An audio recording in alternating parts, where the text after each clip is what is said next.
پھر لوگ بیٹھ کر شریعت سیکھنے لگ پڑے. لیکن فرق تھوڑا سا آگے چل کے میں ساتھ ہی بتاتا ہوں کہ یہ جو بیٹھنے کا انداز ہے پریچنگ اور ٹیچنگ میں فرق ہوتا تھا.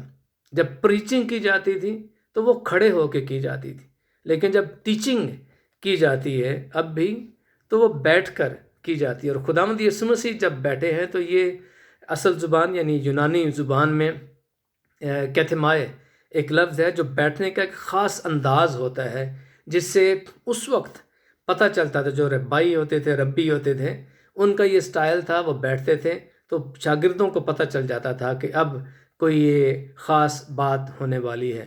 اور اسی طرح سے آج بھی یونیورسٹیز میں پروفیسرز چیئر بھی ہوتی ہیں جہاں پر پروفیسر صاحبان جو ہیں وہ بیٹھ کر اپنا لیکچر دیتے ہیں.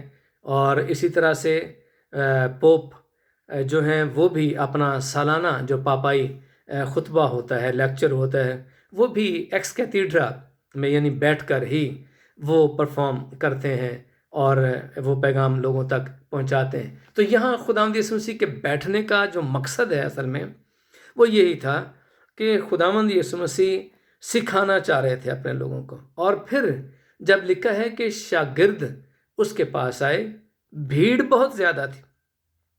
جیسا ہم اپنے ملک میں بھی دیکھتے ہیں کہ جب کبھی شفائیہ کروسیڈز ہوتے ہیں تو لوگ ہزاروں کی تعداد میں، لاکھوں کی تعداد میں آتے ہیں، لیکن ان میں زیادہ تر شفا پانے والے لوگ ہوتے ہیں. میں کسی پر تنقید نہیں کر رہا، لیکن سیکھنے والے، فالوور یا پیروی کرنے والے بہت کم ہوتے ہیں. تو یہاں پر بھیڑ بہت بڑی تھی، لیکن خداوند یسوع مسیح چونکہ سکھانا جو چاہ رہے تھے تو اس کے لیے اس کے شاگرد ہی اس کے پاس آئے. اور شاگردوں سے مراد 12 لوگ ہی نہیں ہیں، شاگرد کئی تھے. مقدس لوکا اس چیز کو بیان کرتے ہیں، اس بات کو بیان کرتے ہیں کہ کئی شاگرد تھے. 12 رسول ہم کہہ سکتے ہیں، لیکن شاگرد خداوند یسوع مسیح کے کئی تھے. اور یہ لوگ جب وہاں پر آئے ہیں اس کے پاس تو لکھا ہے کہ وہ اپنی زبان کھول کر ان کو یوں تعلیم دینے لگا. اب سادہ طور پر یا سمپلی مقدس متی رسول اس کو اس طرح سے بھی بیان کر سکتا تھا کہ وہ ان کو تعلیم دینے لگا. لیکن زبان کھول کر کا کیا مطلب ہے؟ یہ اس وقت ایک ٹرم استعمال ہوتی تھی، اور ڈیڈاخے جو تعلیم الرسل ہے یا رسولوں کی تعلیم ہے، اسی کی مناسبت سے یہ لفظ استعمال کیا گیا ہے کہ خداوند یسوع مسیح جب یہ لکھا گیا ہے زبان کھول کر، اس کا مطلب ہے کہ کوئی خاص ٹیچنگ ہے، اس کی جو تعلیم کا نچوڑ ہے، جو بنیاد ہے، اس کے دل کی جو بات ہے، وہ زبان کھولنے کا مطلب ہے دل کھول کر وہ بیان کر رہا ہے. اور یقیناً جب آپ متی کی انجیل کا 5واں، 6واں اور 7واں باب پڑھتے ہیں، پہاڑی واز پڑھتے ہیں، تو پتہ چلتا ہے کہ واقعی یہ تعلیم اصل میں بنیادی تعلیم ہے. اور پرانے عہد نامے کو خداوند یسوع مسیح نے جگہ جگہ کوٹ کیا ہے اور بتایا اور سکھایا ہے. اسی لیے یہ خاص تعلیم کہلاتی ہے. اور یہ بھی کہا جاتا ہے کہ یہ آرڈینیشن خطبہ ہے، لیکچر ہے، یہ مخصوصیت کا ان کو سکھانے کی، وہ جب سکھایا جاتا ہے اس وقت اس طرح کی باتیں کی جاتی ہیں. اور خداوند یسوع مسیح نے یہ اپنے شاگردوں کو سکھایا ہے. اور پھر جب ہم آگے بڑھتے ہیں تو مبارک بادیوں کا سلسلہ شروع ہوتا ہے. بڑی ہی مشہور آیات ہیں، سنڈے اسکول کے وقت سے بچوں کو یہ سکھایا جاتا ہے، مبارک بادیاں. اور آج اسی کو جب ہم سیکھ رہے ہیں تو میں کوشش کر رہا ہوں کہ ہم بتدریج جیسے جیسے الفاظ استعمال ہوتے ہیں ویسے ہی ہم اس کو سیکھیں، تاکہ اور زیادہ ہم کلام مقدس کی گہرائی کو جان سکیں. تو یہاں پر جو لفظ مبارک بادیاں جب آپ پڑھیں گے تو آپ کو 3 بنیادی نکات یہاں پر نظر آئیں گے. پہلی بات کہ ہر مبارک بادی مبارک کے لفظ سے شروع ہو رہی ہے.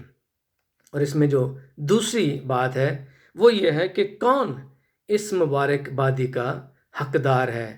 اور پھر تیسرا جو یہاں پر بات ہے وہ ریوارڈ یا انعام، یا آگے چل کر جو ان کے ساتھ ایک طرح سے خداوند یسوع مسیح اپنا رحم دکھائے گا یا جو بھی انعام ہوگا وہ اس کا ذکر کیا گیا ہے. تو یہاں پر جب ہم مبارک کا لفظ دیکھتے ہیں تو اس کا مطلب یہاں پر کچھ لوگ جب ہم ٹرانسلیشنز دیکھتے ہیں تو ہیپی کا لفظ بھی استعمال کرتے ہیں، لیکن ہیپی کا لفظ اس کے لیے پورے معنی نہیں دیتا، کیونکہ ہیپ سے نکلا ہے، اور ہیپ کا مطلب ہے اتفاقیہ خوشی، بائی چانس خوشی، جو تھوڑے وقت کے لیے خوشی ہوتی ہے۔ جیسے ہم اپنے بچوں کی یا کوئی بھی برتھ ڈے، کوئی بھی موقع ہوتا ہے خوشی کا، تو ہم ان کو اس طرح سے مبارکباد دیتے ہیں، تو وہ تھوڑے وقت کے لیے ہوتی ہے۔ لیکن یہاں پر جو لفظ ہے اس کا مناسب جو ٹرانسلیشن بنتا ہے وہ بلیسڈ ہے۔ اور فرق کیا ہے؟ فرق یہ ہے کہ اگر آپ ہیپی کا لفظ استعمال کرتے ہیں تو وہ انسان کے جذبات اور اس کی رائے پر منحصر ہو سکتا ہے، لیکن جو بلیسڈ کا لفظ ہے اس کا مطلب اس کے پیچھے کوئی مقصد ہے، اور یہ ایسی خوشی ہے جو وقتی خوشی نہیں ہے، جو ٹیمپریری خوشی نہیں ہے، بلکہ یہ ہمیشہ کے لیے مبارک ہے، ہمیشہ کے لیے بلیسڈ ہے۔ اور یوحنا کی انجیل کے 16 باب میں لکھا ہے 22ویں آیت میں، کوئی تمہاری خوشی چھین نہیں سکتا ہے۔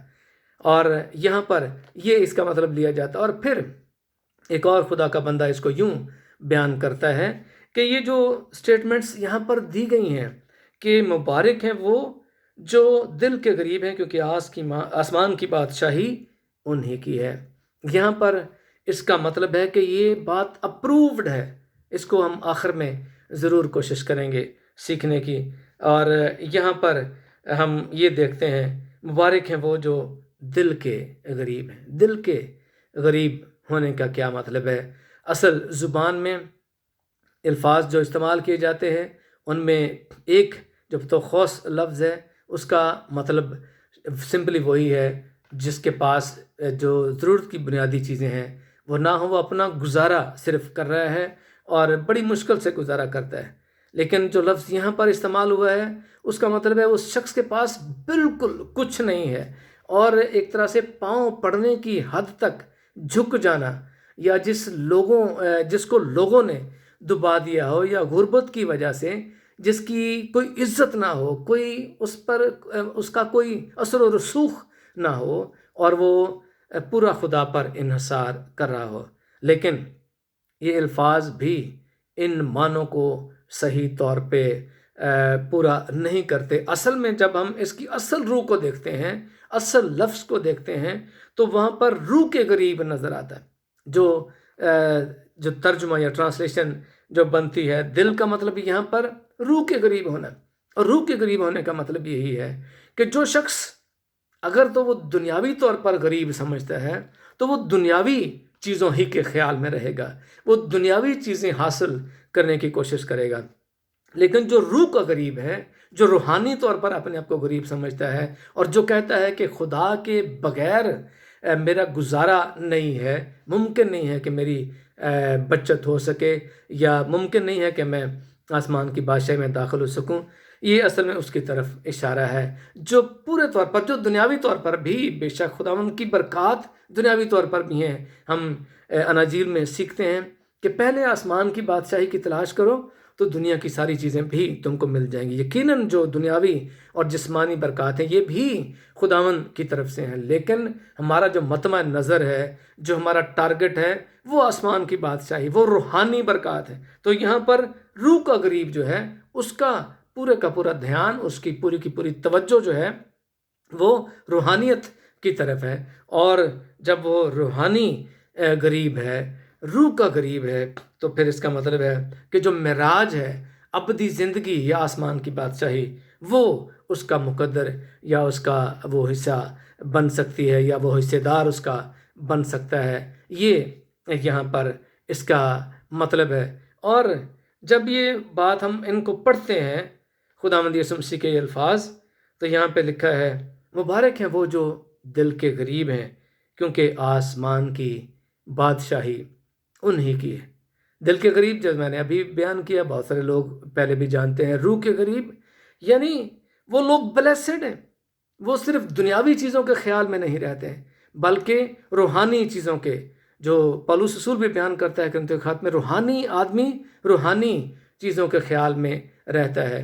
اور یہاں پر یہی سکھایا جا رہا ہے خدا ان کے کلام میں سے ہمیں کہ وہ مبارک ہے جو روح کا غریب ہے، جو خداوند پر انحصار کرتا ہے، جو کہتا ہے کہ میری جو روح کی نجات ہے، جو میری نجات ہے، سمپلی ہم یہ کہہ سکتے ہیں وہ خدا کے بغیر ممکن نہیں ہے۔ تو یہاں پر جو سٹیٹمنٹ ہے لکھا ہے، جب ایسا ایمان ہوتا ہے، جب ایسے طور پر انسان خدا کے حضور گر جاتا ہے، جب اپنی کم مائگی کا وہ اظہار کرتا ہے، اقرار کرتا ہے کہ میں کچھ بھی نہیں ہوں، خدا ہی میرا سب کچھ ہے، تو پھر واقعی خدا بھی اس کے لیے انتظام کرتا ہے۔ اور یہاں پر جو ٹینس استعمال کیا گیا ہے اس کا مطلب یہ بنتا ہے کہ آسمان کی بادشاہی انہی کی ہے، ہو چکی ہے۔ اور جو میں نے اپروو کا لفظ استعمال کیا تھا، دنیاوی طور پر ہم سبھی کسی نہ کسی انسٹیٹیوشن سے وابستہ ہیں، کسی نہ کسی ایسے کام سے وابستہ ہیں جہاں پر ہمیں اپروول کی ضرورت ہوتی ہے۔ بعض اوقات جیسے ہم لوگ میٹنگز کرتے ہیں تو اس کے بعد جو ہائر اتھارٹی ہوتی ہے اس کی اپروول کی ضرورت ہوتی ہے۔ بہت ساری سب کمیٹیز ہوتی ہیں جو اپنے فیصلے کرتی ہیں، اس کے بعد ایگزیکٹو کمیٹی ہوتی ہے جو اس کی اپروول دیتی ہے، اس کے بعد جو اوور آل اتھارٹی بشپ ہوتا ہے یا کسی بھی جو انسٹیٹیوشنز ہیں یا آرگنائزیشنز ہیں ان کے جو ہیڈز ہوتے ہیں وہ اپروول دیتے ہیں۔ جیسے ملک پاکستان میں دستور ہے یا دوسری جگہوں پر کہ قومی اسمبلی سے بات سینٹ میں جاتی ہے اور سینٹ سے پھر اپروول کے لیے پریزیڈنٹ کے پاس جاتی ہے، اور انتظار کرنا پڑتا ہے اپروول کا، کب اپروول ہو جائے۔ کوئی میٹنگ ہوتی ہے، کوئی فیصلہ ہوتا ہے، اس کی اپروول کا انتظار کرنا ہوتا ہے۔ خداوند یہاں پر اپروول دے چکا ہے اس شخص کے لیے جو روح کا غریب ہے، جو خداوند کی ایک طرح سے ضرورت کو محسوس کرتا اپنی زندگی کے لیے، کہ اس کے بغیر کوئی چارہ نہیں ہے، کوئی اور سننے والا نہیں ہے، کوئی اور نجات دہندہ ہی نہیں ہے، کوئی نام دوسرا نہیں بخشا گیا جو ہم سیکھتے ہیں۔ تو اس کا یہ اقرار جو شخص کر لیتا ہے اس کے لیے اپروول ہے کہ آسمان کی بادشاہی انہی کی ہے۔ کتنی تسلی آمیز بات ہے اسی دنیا میں، اسی زندگی میں ہم رہتے ہوئے جب خداوند پر انحصار کرتے ہیں، اپنی ہر ایک بات میں اس کو پہلا درجہ دیتے ہیں، ہر ایک بات میں اس کو ہم سامنے رکھتے ہیں اور اسی کے سامنے جھکتے ہیں، اسی کے سامنے اپنی مناجات رکھتے ہیں، تو خدا پھر برکت کے طور پر آسمان کی بادشاہی عطا کرتا ہے۔ اور یہاں پر یہ اجر کتنا بڑا ہے۔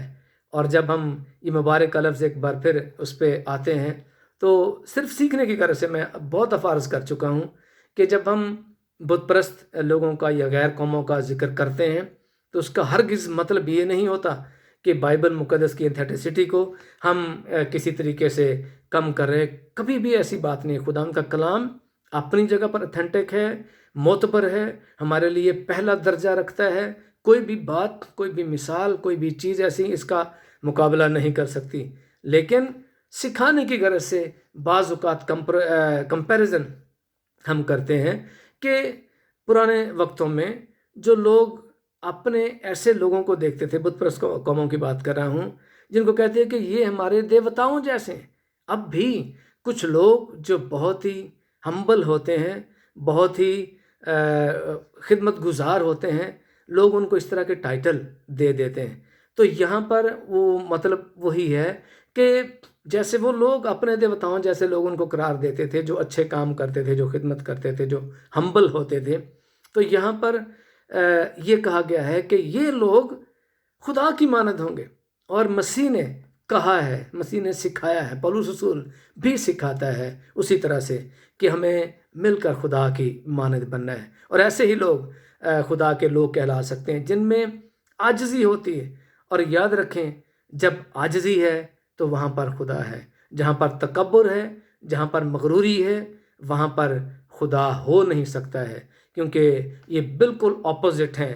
اور آخری بات میں ایک اور کرنا چاہ رہا ہوں یہاں پر کہ اگر تکبر اور مغروری فرشتے کو شیطان بنا سکتی ہے تو پھر عاجزی، انکساری گنہگار کو فرشتہ بھی بنا سکتی ہے۔